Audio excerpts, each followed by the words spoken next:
Octopath Traveler has been out for a few days now, and I hope those with the game are enjoying it as much as I am. It's a great callback to the classic JRPGs that made me originally fall in love with the genre. To help those that might be picking up the game, those just starting out, or even someone a bit more far into the adventure, I've compiled a list of tips and information the game doesn't outright tell you that will help you on your journey. Number 1. The first character you choose is very important. Despite a big emphasis on choice with how you go about your adventure, your first decision in the game of choosing your character can be a critical one, namely for the fact this character cannot be removed from your party until you complete their entire story, which is going to take you a while. So if you start with a character you don't really like using in battle, it may not be a bad idea in the long run to restart and choose someone else, because you're going to be stuck with them for a very long time. If you run into this dilemma and you're past the point where you feel comfortable restarting, all hope is not lost however. Number 2. Shrines located around the world map house your second classes. Every character in Octopath has the ability to equip a second job, so you can turn Primrose Dancer into a Cleric Dancer, for example, with the ability to heal, use staves, and cast holy magic in addition to her normal knives and dance abilities. It's a great way to customize your party to your choosing, and if you don't like the way a particular character plays, this is the perfect way to build them more to your liking. The only catch is that you'll have to find these shrines for yourself, and they're all pretty much tucked away in high level areas, so I suggest waiting until you're at least in the late teens before you attempt to find them. Number 3. Cyrus has the ability to reveal enemy weaknesses and reduce the enemy encounter rate. Cyrus the Scholar is a party member you might want to consider having around to make your life much easier in random encounters.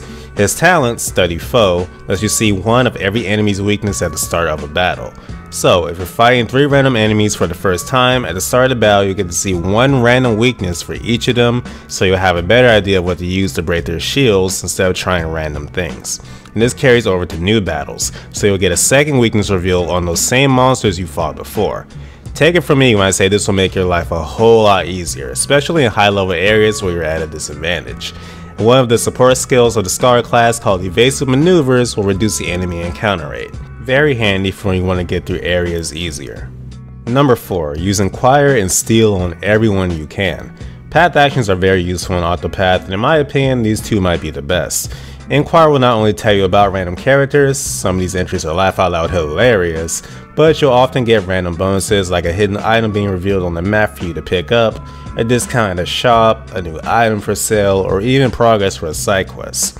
It may take up some time, but trust me when I say you should inquire on every single NPC you can. It's very worth it. And Steal is just as useful. Invoke your inner Bethesda main character and run the pockets of every NPC you can. I never had to buy healing items from the shop because I got all mine from poor, unsuspecting townspeople.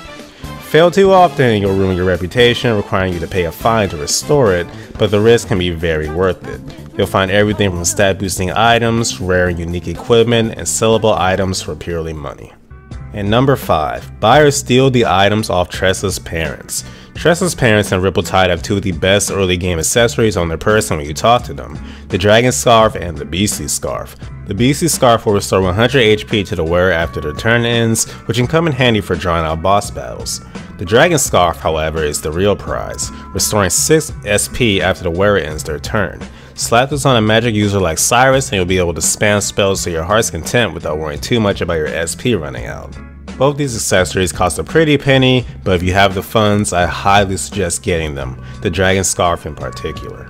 Alright, so there you go, 5 tips for Octopath Traveler. I hope this video helps someone out there, and if you want me to make any more Octopath videos, give me video suggestions down in the comment section below. Thank you guys so much for watching, and as always, have a great day. Congrats on making it all the way to the end of the video. I hope you had as much fun watching as I did making it. If you want to see more of me, think about either subscribing or checking out more of my videos. If you want to make sure you never miss an upload, click the bell icon, join the notification squad. That way you'll always be notified whenever I upload something.